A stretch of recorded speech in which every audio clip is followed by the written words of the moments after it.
It's great to be back with you. I'm excited to be giving you lots of updates today. I thought it'd be important to start with what has happened just in the last 24 hours to let you know what some people call it a stimulus bill. I think it's more of a rescue bill has brought about for all of us. So I'm going to just look at some of my notes and share with you what's happened as of Friday. The Senate has passed a $2 trillion bill unanimously, 96-0, which is fantastic. It's approved by the House and signed by the President. That is going to provide liquidity for the current economic crisis that we're all in. I thought that it would be important to go through some segments of it, particularly those that will impact you. And after I wrap a little bit of this up, if you've got questions, feel free to log in. And I want to thank the Light FM. We're great friends with all the staff there, and they're sharing this video today on their platform. So if you've got questions, we'd love to help you. Beginning April the 6th, Americans will start to receive direct payments. If you earn $75,000 a year or under, you will receive $1,200 per person in your household, plus $500 for each child under the age of 17. So that's going to be a pretty significant impact for you. If you're $150,000 or less, or in that range between $150,000 and $75,000, it's $2,400 per married couple and $500 per child, 17 or under. Now the salaries are determined by your adjusted gross income. In other words, the cap is what you've determined on your 2019 or 2018 tax return. So you can look at the number in your income tax last year and you'll know where you fall in that bracket. Also, they're going to send the check to wherever you designated it to go the last time you filled out your tax return. So you need to check that address if you've moved or any information like that you may need to update the IRS about. If you're on Social Security, you're also eligible, but you may have to go through a separate filing process if you haven't been filing any tax returns. Now, there's also another part of the legislation if you're unemployed. $250 billion is allocated for federal unemployment compensation. Now, something very interesting. They've raised the insurance period that you can receive benefits from 26 weeks, which is what it has been, to 39 weeks.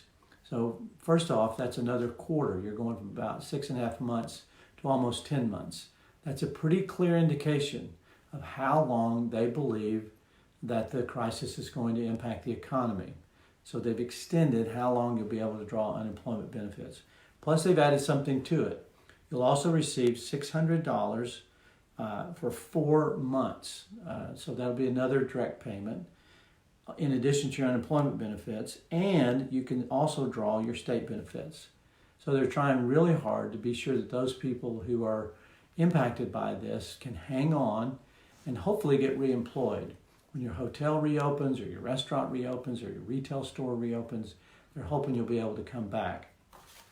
Also, they've really signaled that their primary goal is to help businesses retain their employees right now. A huge amount of money, $454 billion, has been guaranteed to small businesses in subsidized loans.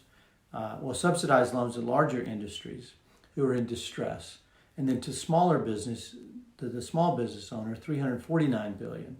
And those again are loans which will turn into a grant if employees are rehired in the future.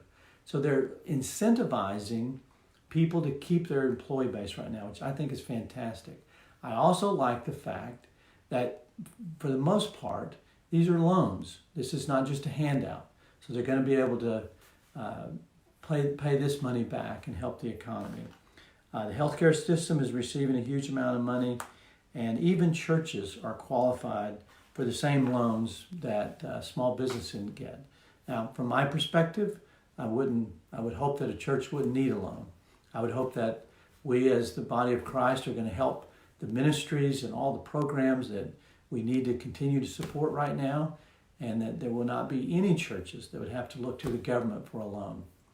Okay, I hope that helps you get some perspective on what's coming. That starts April the 6th, and probably, even if it's slow, that money should arrive sometime in the month of April. So they're working really hard to be sure that people who are panicked right now are going to receive some help. Now, I've been sharing this graph just so I can give you a big picture idea of where we are. I hope I've got it up there where you can see it pretty well. It's just a little simple graph of all the scenarios of what's going on in the economy. And I want to set this up so that you know my perspective when I'm answering your questions. This is pretty much my outlook. Now, I didn't come up with this. I've been interviewing people. I have a network of advisors around the world, and I'm asking them to weight the probability of which scenario they think is most likely. Now, no man can know the future, and what's happening is we're dealing with massive uncertainty. You have it, I have it, the whole world has it, and we're going to either fill in that uncertainty with fear or faith. So let me just share what my advisors are telling me. The probability of a quick recovery, only about 10% think that's going to happen. That's what economists call a V-shaped recovery, down fast and right back up. The probability of the U-shape, meaning it's going to go down for a while, stay there, and then start slowly creeping back up. Typically a recession is 12 to 18 months, and that's what 70% of my advisors think is going to happen. They believe this bailout package is going to be effective, but it's going to take some time. So they're fairly optimistic. They're not sure either, or this would be 100%, but this is what they think. Now there's also people who are concerned about the L-shape economic decline. Now L-shape means you go straight down, you fall, and then you stay there for an extended period of time, maybe 3 or 4 years. This would be a depression. And about 10 to 15% of the people that I'm getting advice from believe that we are at risk of a depression.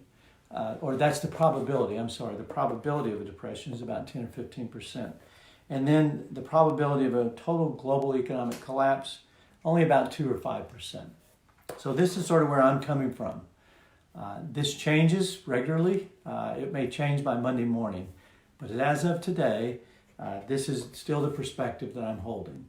So these are the variables, and hopefully the answers I give will make a little bit more sense as you understand that's where I'm coming from. I've got some questions that we have been trying to get to as you send them in.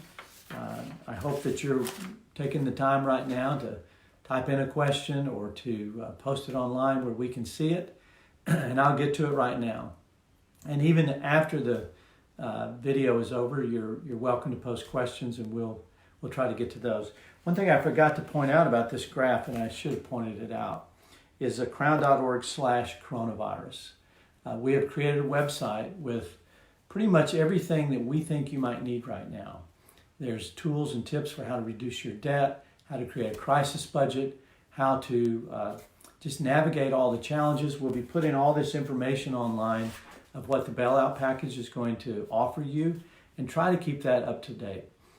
Another important factor, since we're almost into April, is the deadline for filing your taxes has been extended to July 15th, and for paying your taxes.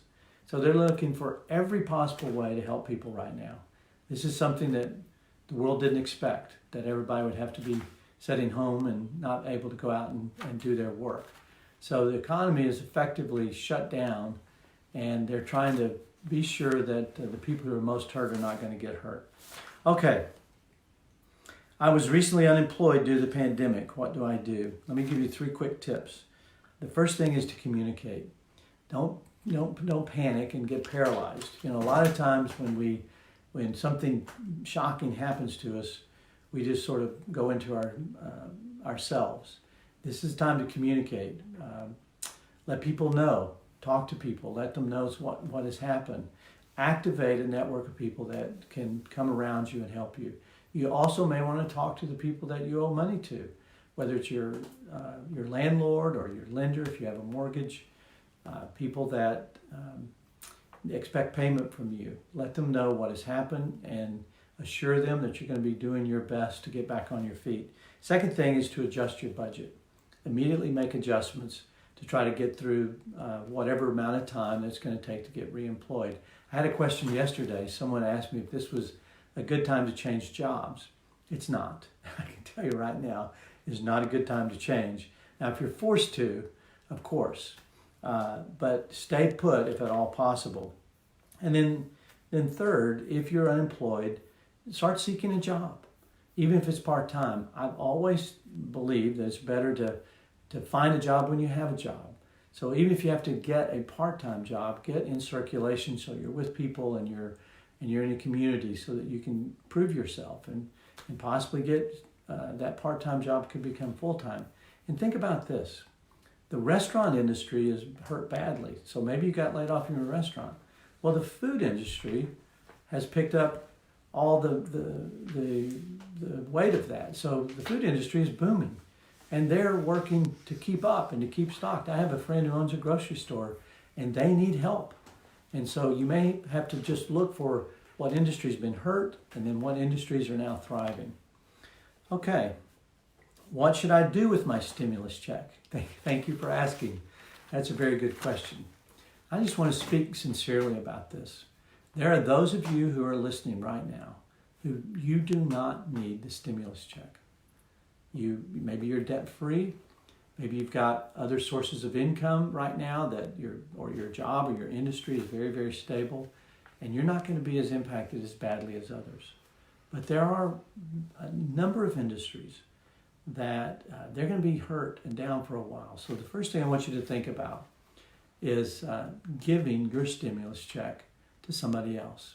The whole thing, whether it's a family member, whether it's the church that you attend, whether it's a ministry that needs your help and they're directly in a very relevant way helping people right now, consider giving it. I would love to see an unprecedented outpouring of generosity right now.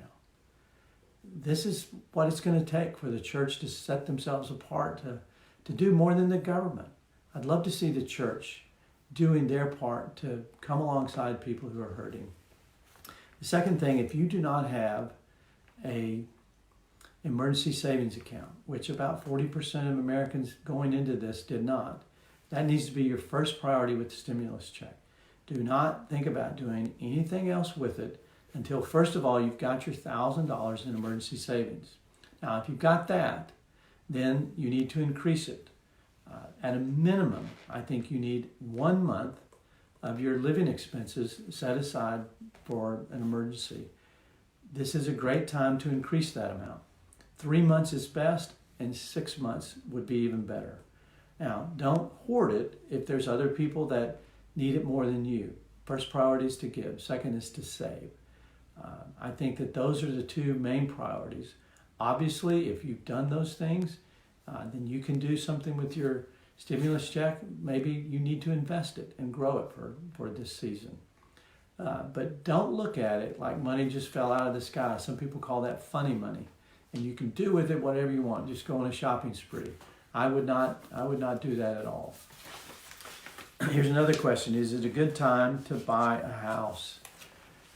Well, it's a difficult question based on the timing. Because the market has fallen, now it's volatile. The market is least down, I think, 25%. It's hard to know as it bounces around a little bit. But because this is such a time of uncertainty, it's likely that property values are going to fall across the board in probably every market. And so property values are going to go down. If you're asking me, is it a good time to get something at a lower price? Yes. If you have to sell yours right now, probably not so good of a time. It's also going to be a good time to be able to refinance your house because the price of money is coming down at 0% interest at the Fed rate. So the price of a mortgage is going to be lower. The price of refinancing is going to be lower. So it depends on kind of what your circumstances are. If you've been saving money, you've got a good down payment, and you're looking to take the opportunity to get a good deal, yes, then by all means, go ahead and do that. That would help the economy to grow. Are state tax deadlines extended too? That's a good question. Thanks for asking that. And I'm going to, first of all, say I don't know, but I'm going to assume that they're going to follow the federal guideline. But I'd like to find that out. So thanks for asking that. Should we deplete emergency funds before asking for deferrals from mortgages or on our, I think you said, on our other loans? Well, that's a really good question. From the biblical perspective, we are obligated to fulfill the commitments that we've made. So if we've taken a loan and we have debt, we need to pay those lenders. We need to pay them first. And I would say, yes, use your emergency savings for that. In fact, that's why you save. You save for emergencies, and this is a crisis. So God willing, you've set aside enough to get you through this crisis without defaulting or restructuring. Now, I'm reading that there's going to be some grace periods extended to people. Everybody understands we're in this together. The great part of it is this is not just unique to one sector or an individual or one part of the economy or one state. It's everywhere. And so I think we're going to see lenders offer some grace, some flexibility, and to be reasonable. And certainly, before you ever consider defaulting, talk to your lenders. Call them and tell them your circumstance and make a commitment to them that you're there to help them. The sales in my business have been affected because of the amount of time that it has been closed. What should I do with my employees?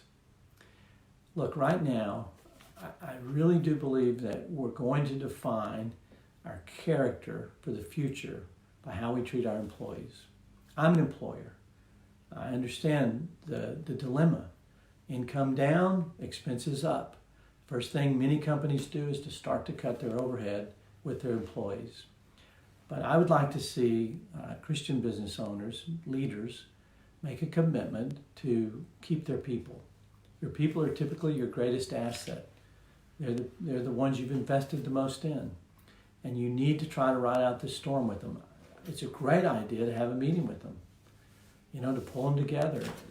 I think a week ago, we met as a staff, and I told my staff, please don't be afraid, and don't start gossiping, and don't start worrying that we're having meetings behind closed doors to think about whether you're going to keep your job.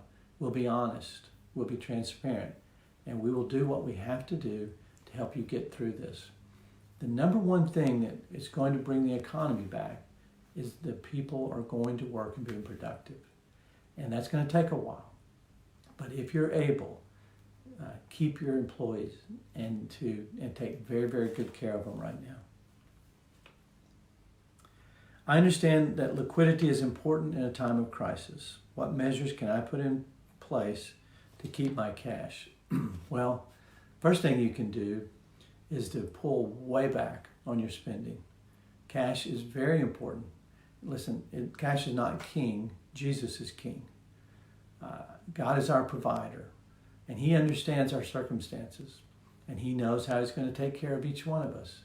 So don't place your faith in cash and to elevate it to some form of security that it doesn't deserve that. We don't put our faith in it, but it's time to protect it. It's time to be wise. It's time to recognize that this could be an extended period of recovery. So you've got to pull in your spending. You've got to be really, really careful. And by cash, I'm assuming you also mean, money in the bank, not literally just holding on to it, but money that you have available to you. Liquidity is a term that I think we need to be very aware of right now. Liquidity means money that you have access to immediately. You need greater liquidity to get through the challenges that we're going to face together. So hope that answers your question. Follow up if I didn't quite get to it.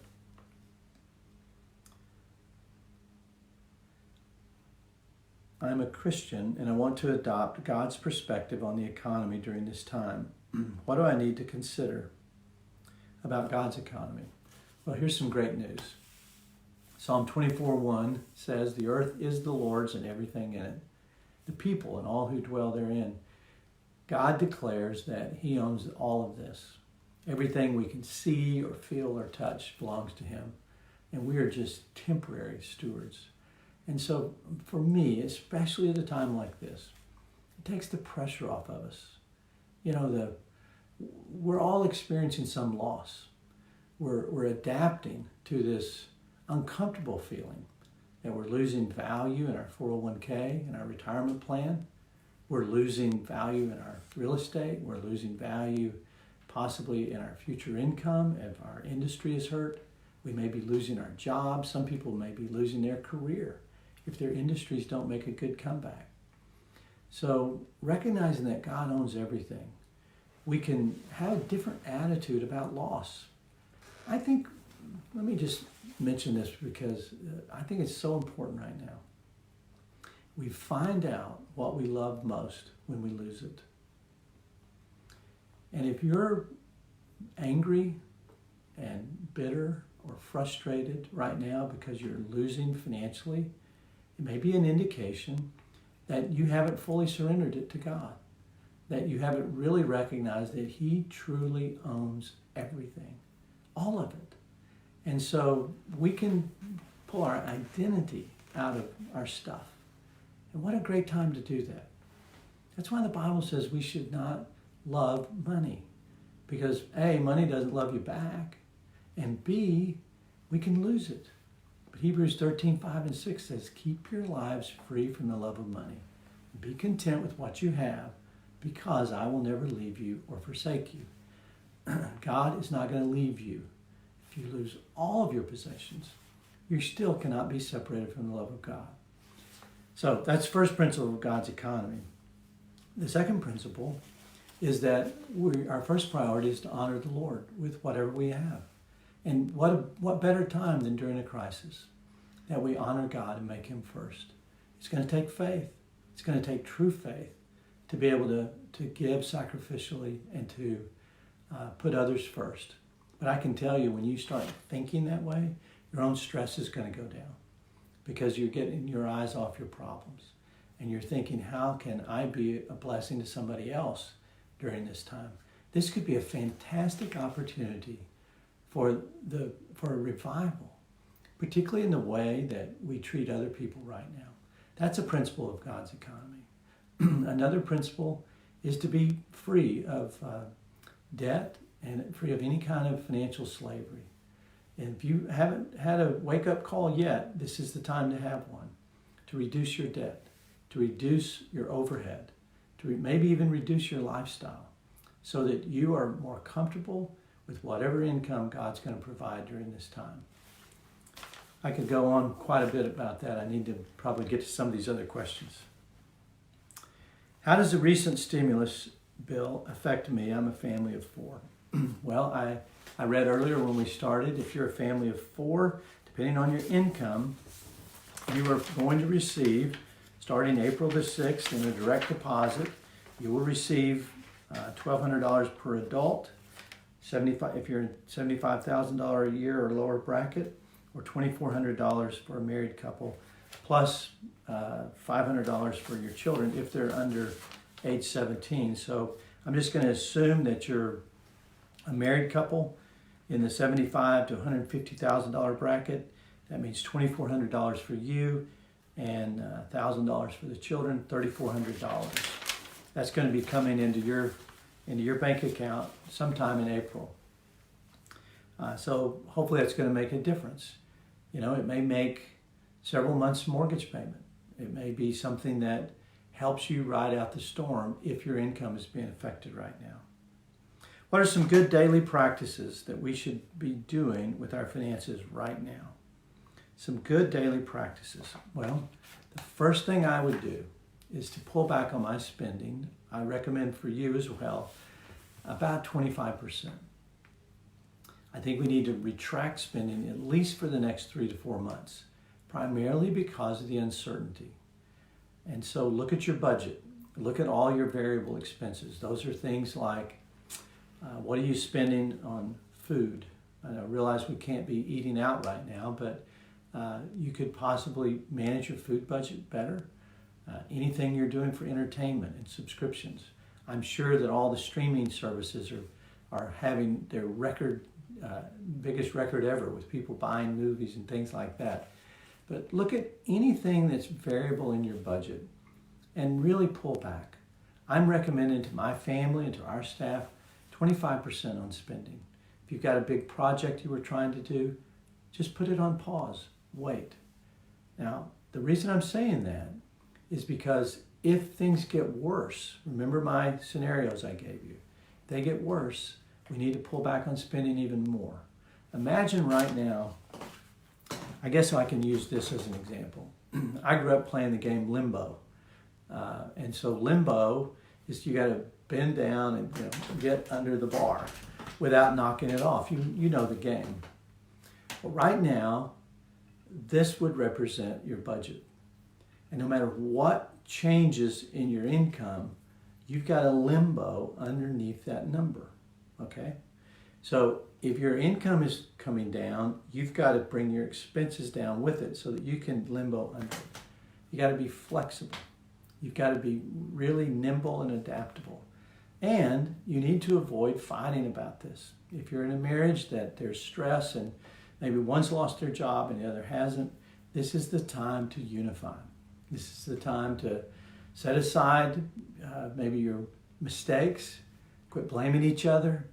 That's not going to fix the problem going forward. But unify and say, what can we do as a team to really make this work for us for this season? And so pull back at least 25% on your spending. I would also increase your emergency savings. As I said before, $1,000 at a minimum, possibly, try to get to 3 months at least of savings of your monthly expenses, and if you can, get up to 6 months. Be sacrificial in your giving right now. Give even to the point that you're feeling that it might hurt. The Macedonians cried out for the privilege to give out of their extreme poverty. They were pleading for the opportunity. And this is one of those moments for us as well. Okay. How should we be doing better with managing what we have? Well, for tracking your spending, you need a budget. We have free budgeting tools for you online at crown.org/coronavirus. Those budgeting tools, one is for a crisis situation, and then there's some other more normal circumstances. But get on a budget. We also have an app that you can use. It's called Eli, and you can find that at crown.org. You can find it at crown.org/coronavirus. Start using the Eli app, tracking your opportunities to save a little bit of money. You're not going to get it done immediately. It's going to be steady plodding that will help you to be successful. I also think you need to be tracking what's happening to your 401k or your pension fund or anything that may be affected by the downturns in the market. Be vigilant. Don't be jumping in and out. Don't be trying to time it. But if you're expecting a cash crunch, if you're expecting this may put you in a serious financial predicament, you need to talk to your advisor and get some advice on how you manage those funds right now. If you're of the age where you can take them out without a penalty, consider that and get professional advice to see if you're going to need to have access to those funds. Should we stop contributing to our 401k to increase our liquidity? Well, that's a great question. I'm getting two opinions about that, and I'm thinking that, at least personally, I'm not going to stop doing that. I'm not trying to give you advice. I'm not qualified to give investment advice. I think that it's between you and the Lord and whoever else is in your household to make that decision. If liquidity is bad, then that is an area where you can improve your liquidity, is to stop contributing to the 401k. And then finally, I got a question here. How should churches prepare for the new economic season? Giving is down because people aren't attending. What should we do? Well, I also want to mention, I noticed in this legislation that churches are qualified for a loan. I hope that you don't have to do that. I would not recommend that you do that. That's not the way God supplied needs to the church. I would recommend that you set up something for online giving. There's a lot of fantastic giving apps that you can introduce your congregation to. And if you're more old school, you can ask your congregation to use automatic withdrawals from your checking account. But speak to your congregations about that. Let them know where you are. I've heard different reports. Some churches are way down in giving. Others are seeing an increase in people watching their services online, and giving is holding up fine. So whichever one you're in, meet with your elders and decide what you can do to navigate this. Well, I appreciate you joining us today. If you've got any more questions, be sure and post them here and we'll get to them. I hope you get some rest, not only physically, but also mentally, spiritually, and emotionally. We appreciate the Light FM for joining us today. We appreciate our partnership with you. And thank you for being the salt and light in our culture. God bless you.